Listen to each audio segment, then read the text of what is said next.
to, and I found myself with an income for the first time, and a lot of free time, and no responsibilities whatsoever, you know. And even in the summers I went away. I got away from, it's a strange thing to say, that I went from Dublin to London to get away from distraction. There was plenty of distraction, but I suppose I got away from my friends. And that was a deliberate thing, you know. It was great. It was a holiday and also work. That's the way I saw it. And I, you know, just rented a one-room flat and just stayed there for 3 months and kept writing. That was rubbish. What I wrote was absolute rubbish. And but it didn't matter, because by the time, you know, I was coming home at the end of those 3 months, I had, you know, too many pages full of the writing to stop.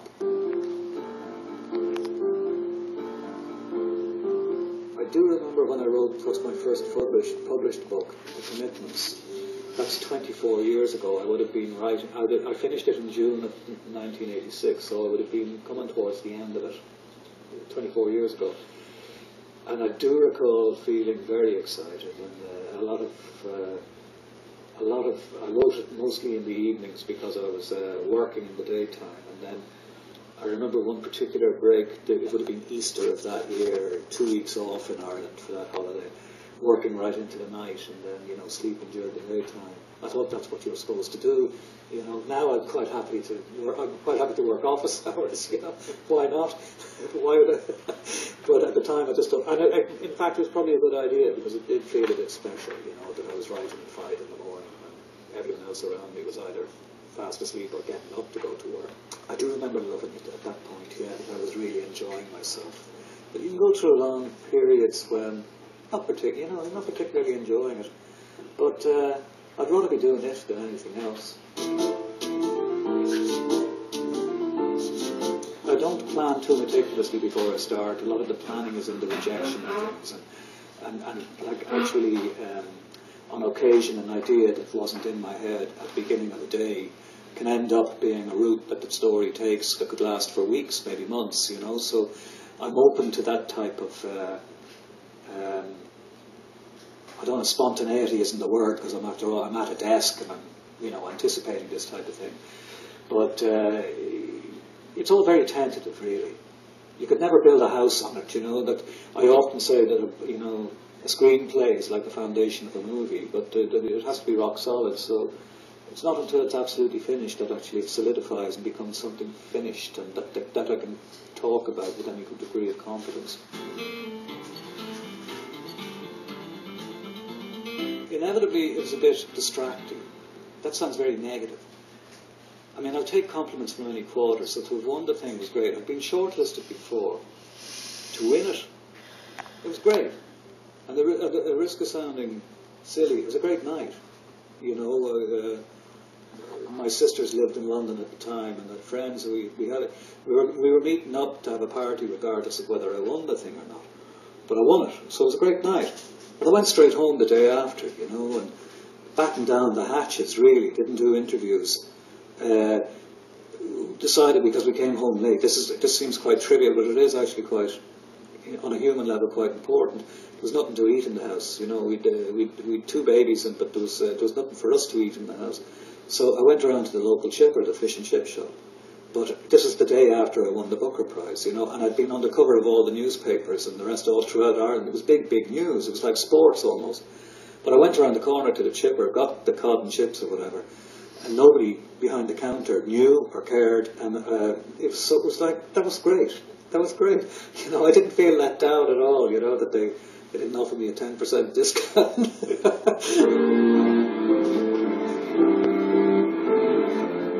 I would strongly advise them to be working on the second book before the first one comes out. Consign the first book to the past as quickly as possible. Obviously keep an eye on it, you know.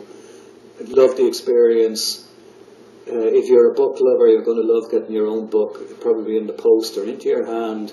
That may be the high point of its career, you know. But be working on the second one. Live in the present tense, not the past. Get rid of the first one as quickly as you can. Don't wait until it's out before you start the next one, because there'll be too much riding on the first one. So get working on the second one as quickly as possible. That's what I would strongly advise anybody. to be really immersed in the second one when the first one arrives.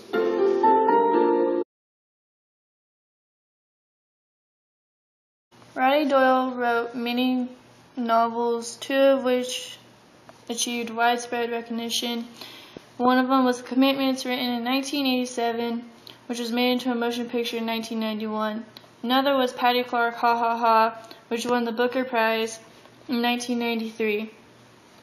Roddy Doyle is intensely private. Those who know him describe the man as modest and unassuming.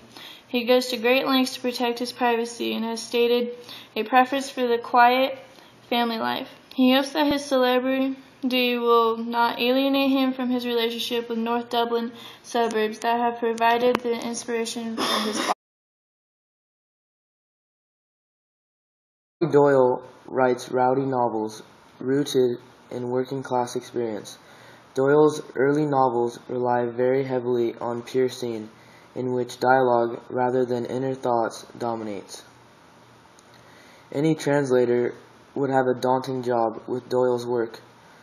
Written almost entirely in dialogue, his books are full of hilarious slang, vulgarness, and cursing.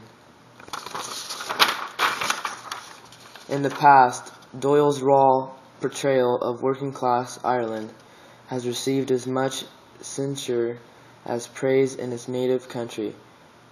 I've been criticized for the bad language in my books, that I've given a bad image of the country, said Doyle. There's always a subtle pressure to present a good image, and it's always somebody else's definition of what it is. The author's own view is that his job is simply to describe things and people as they really are. In Doyle's world, lives are tough and the language is rough, but beauty and tenderness survive amid the... The Van quotes. "I love you, son," said Jimmy Sr. He could say it, and no one could hear him, except young Jimmy, because of the singing and roaring and breaking glasses. "I think you're freaking great," said Jimmy Sr. "Aw, freak off, will ya?" said Jimmy Jr. Tacky saved the freaking penalty, not me. But he liked what he heard. Jimmy Sr. could tell that. He gave Jimmy Sr. a dig in the stomach. "You're not a bad guy yourself," he said. The Van is about two men who find an old chopper and buy it to fix it up and going into the chopping business. They are looked at as crazy and most likely to not succeed. In the end, they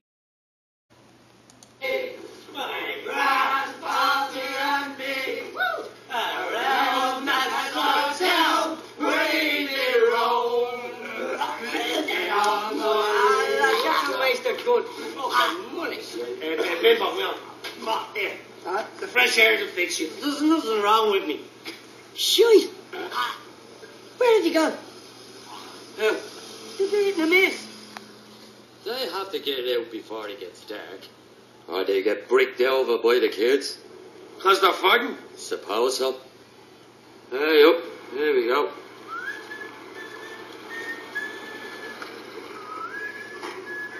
The lads? What he's up to? We're waiting on your wife. None of your lip. Now, would that be this lip or that lip? My name is Jerry McCarthy. Do we know that fella? The Snapper quotes. Quote 1. I haven't cried since I was a kid. You cried during a World Cup. Sober Sharon, sober. Quote 2. Why won't you talk to me anymore? I do talk to you. You don't. Yes, I do. I said hello to you yesterday. Quote 3. It's a terrible shock. What is? Being married for 25 years and finding out your husband's a prick. Quote 4. 7 pounds, 12 ounces. Is that a baby or a turkey? A baby. That's a good-sized baby. Right. Small turkey, though. The eldest daughter in a large blue-collar Dublin family is pregnant and won't tell who the father is. The truth is revealed. The pregnancy becomes a neighborhood scandal that draws in the rest of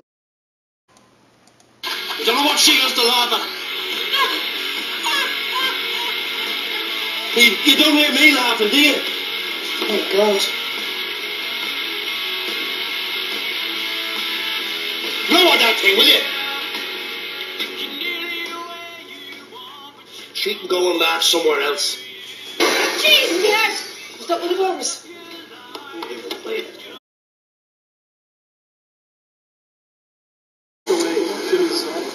Derek found out that you could get away with concentrating on the one string. You made up for the lack of variety by thumping the string more often, and by taking your hand off the neck and putting it back a lot to make it look like you were involved in complicated work. He carried his bass low, strangler style, nearly down to his knees. He didn't have to bend his arms. Outspan improved too. You know, guitar. The commitments. We'll ask Jimmy, said Outspan. Jimmy will know. Jimmy Rabbit knew his music. He knew his stuff all right. You'd never see Jimmy coming home from town without a new album or a 12-inch or at least 7-inch single. Jimmy ate Melody Maker in the NME every week and Hot Press every 2 weeks. He listened to Dave Fanning and John Peel. He even read his sister's Jackie when there was no one looking. So Jimmy knew his stuff. The last time Outspan had flicked through Jimmy's records, he'd seen names like Michael Disney, Eddie and the Hot Rods, Otis Redding, the Screaming Blue Messiahs, scraping Fetus off the wheel. Fetus, said Outspan. That's the little young fella inside the woman, isn't it? Yeah, said Jimmy. Ah, that's freaking horrible. That is. Groups Outspan had never heard of, never mind heard. Jimmy even had albums by Frank Sinatra and the Monkees. So when Outspan and Derek decided while Ray was out in the Jacks that their group needed a new direction, they both thought of Jimmy. Jimmy knew what was what. Jimmy knew what was new. What was new but wouldn't be for long, and what was going to be new. Jimmy had relaxed before anyone had heard of Frankie Goes to Hollywood, and he'd started slagging them months before anyone realized that they were no good. Jimmy knew his music. Outspan Derek and Ray's group. Ann was 3 days old. Ray on the Casio and his little sister's Glockenspiel. Outspan on his brother's acoustic guitar. Derek on nothing yet but the bass guitar as soon as he'd the money saved. Will we tell Ray? Derek asked. About Jimmy? Outspan asked back. Yeah, better not. The Commitments is about a group of guys in Dublin, Ireland who wants to sing the blues. As they start out, people don't think they will be good or succeed. In the end, everyone likes them and helps them to achieve their dream of being. What's what? Have you got soul? If so, the world's hardest working band is looking for you. Contact Jay Rabbit. I'm putting a band together. Do you need a singer? Wise men say. Who are your influences? Led Zeppelin, Sinead O'Connor, Barry Manilow, John Bias, Joni Mitchell, Wings. Well, what kind of music are we going to be playing, Jimmy? Soul. Soul? That's what you got to measure up to, lads. Well, like, maybe we're a little white.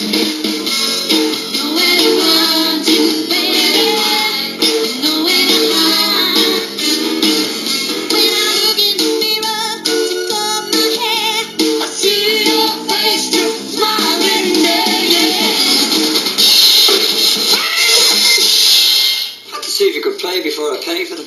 You're trying to tell me you played with B.B. King, Martha Reeves, Sam Cooke, Otis Redding. Lads, you're looking at the Commitment X. I'm going to manage my brother Rabbit.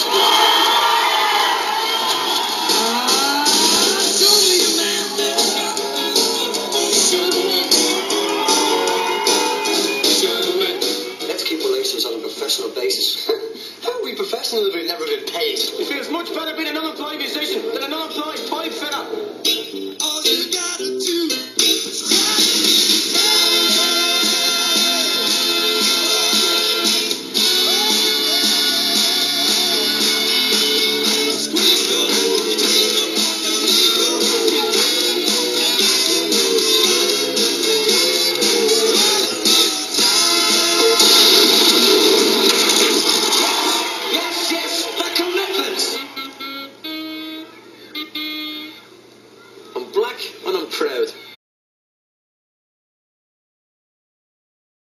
I see people in terms of dialogue, and I believe that people are their talk. Roddy. It's a con job. We have sold the myth of Dublin as a sexy place incredibly well, because it is a dreary little dump most of the time. When you are writing for fiction, everything is in each word, and each individual word is a literary decision. Whereas, if you are writing for the screen, and you have a character walking into a room, it is because she walks into the room. It doesn't matter if it isn't glorious literature.